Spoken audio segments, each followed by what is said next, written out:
और आइए सीधे आपको लेकर चलेंगे। इस समय हमारे साथ खास मेहमान कैप्टन प्रशांत हल्ला साहब मौजूद हैं और कैप्टन प्रशांत हल्ला के बारे में मैं आपको बता दूं, ये पूर्व फ्लाइट ऑपरेशंस इंस्पेक्टर डीजीसीए में रहे हैं, मतलब पूर्व अधिकारी डीजीसीए के।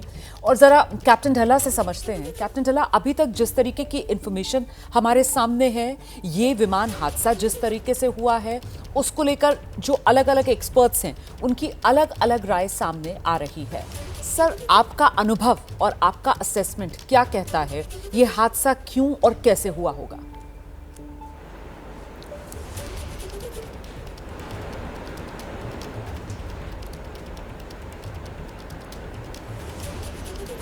मैं पहले तो बहुत दुख प्रकट करना चाहता हूँ इस पूरे वाक़े के बारे में। जब हम सोचते हैं, मैं खुद एक पायलट हूँ और बहुत ज़िम्मेदारी होती है हम पे जब हम कॉकपिट के अंदर जाते हैं।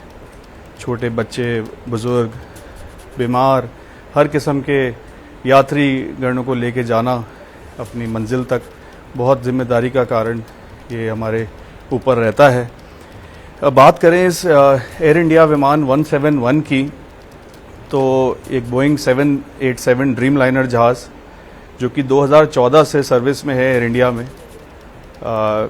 मेरी इंफॉर्मेशन के हिसाब से 30 से ज़्यादा जहाज़ इस समय एयर इंडिया के पास हैं ये। और इनफैक्ट जो डेटा है वो कहता है कि 787 का ये पहला एक एक्सीडेंट है जी, जिसमें लॉस ऑफ लाइफ भी हुई है। And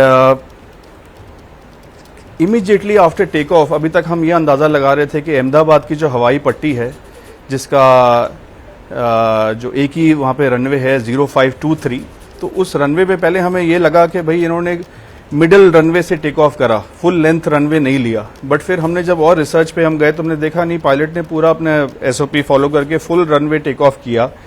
now the reason can be, देखिए मैम, इसमें मेंटेनेंस हो सकता है। इनफैक्ट एयर इंडिया ने एक नए SOPs अभी लाए हैं जब से इनका मर्जर हुआ है विस्तारा एयर इंडिया एक्सप्रेस और सबके साथ इनके नए SOPs आते रहते हैं, which is a very revolving process. ये आता रहता है, नए SOPs पायलट्स को वो करने पड़ते हैं। और पायलट ट्रेनिंग भी एक इसमें बहुत अहम मुद्दा इस पूरे एविएशन में रहता है। Now it is too early to say right now, to be very honest, ये कि भाई क्या कारण हो सकता है। सही। मैं तो यही कभी कहना चाहता हूँ कि एविएशन में देयर इज नो सॉरी, क्योंकि इतना स्प्लिट सेकंड डिसीजन होता है कि आपको सॉरी कहने का मौका भी नहीं मिल पाता। So there is no sorry in aviation. बात करिए इस पर्टिकुलर एयरक्राफ्ट की, तो कंबाइंड जो कॉकपिट एक्सपीरियंस था, हम उसको भी कुछ जिसको कहते हैं दखल अंदाज नहीं कर सकते। 9000 घंटे का कॉकपिट एक्सपीरियंस था कैप्टन और को पायलट दोनों का। तो वो एक बड़ी अहमियत वाली बात है कि जो ये पायलट थे दोनों, ये बहुत ही ज़्यादा एक्सपीरियंस, बहुत ही ज़्यादा ट्रेंड पायलट थे। इनकी ये फर्स्ट फ्लाइट नहीं थी, ये बहुत समय से इस जहाज़ को उड़ा चुके हैं, अलग अलग परिस्थितियों में, अलग अलग मौसम में, अलग अलग कठिनाइयों में, और ट्रेनिंग भी इनकी हर साल में 2 बार होती है। तो वो भी एक चीज़ होनी चाहिए। मेरे हिसाब से जो मुझे ऐसा लग रहा है इस पूरे घटनाक्रम का, 2 मूल कारण मुझे नज़र आ रहे हैं। पहला मैं आपको ये बताना चाह रहा था, जो कि अमूमन हम देख सकते हैं, वो ये है लॉस ऑफ थ्रस्ट, जो कि पायलट ने अपने मेडे कॉल में बोला। मेडे कॉल तब एक पायलट देता है जब उसके हाथ से चीज निकल रही होती है। दैट इज अ सिचुएशन जिसमें वो ATC को बताता है कि जी अब मैं डायर इमरजेंसी डिक्लेयर कर रहा हूं, अब आप जो मैं कह रहा हूं उसको गौर से सुने और अब आप मुझे हेल्प करें, मैं आपको अपनी सिचुएशन के बारे में बता रहा हूं। तो पायलट ने इस सिचुएशन पे मेडे कॉल दी एयर इंडिया 171 के कैप्टन सबरवाल ने कि जी मैं इसमें लॉस ऑफ थ्रस्ट हुई है। लॉस ऑफ थ्रस्ट का मतलब केवल ये है कि इसमें इंजन जो है वो पावर नहीं दे पा रहा। इस जहाज में 2 इंजन होते हैं, दोनों इंजन पावर नहीं दे पा रहे। तो जैसा हमने देखा वीडियो में, ये जहाज पहले टेक ऑफ करता है, 600 फीट पे पहुंचता है और उसके बाद ये जहाज नीचे की तरफ जाने लगता है। दूसरा मुद्दा, there is something called in aviation as unreliable airspeed. Unreliable airspeed पे अभी कोई भी बंदा नहीं देख रहा। वो क्या होता है, जो हमारे इंस्ट्रूमेंट्स होते हैं कॉकपिट के अंदर, वो हमें बताते हैं कि जी इतनी स्पीड पे जहाज चल रहा है, इतने ऑल्टीट्यूड पे है, इतना बैंक होना चाहिए। जनरली अनरिलायबल एयर स्पीड भी एक बहुत अहम मुद्दा है, जहां पे पायलट कंफ्यूज हो जाता है कि जहाज की स्पीड 200 किलोमीटर प्रति घंटा है कि 400 है।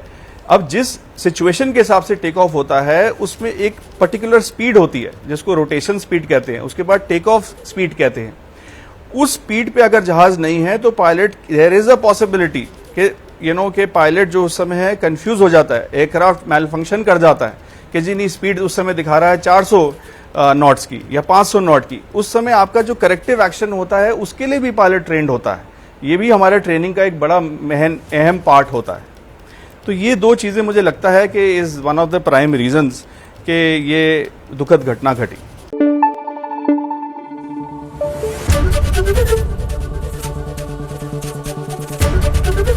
एबीपी न्यूज़ आपको रखे आगे।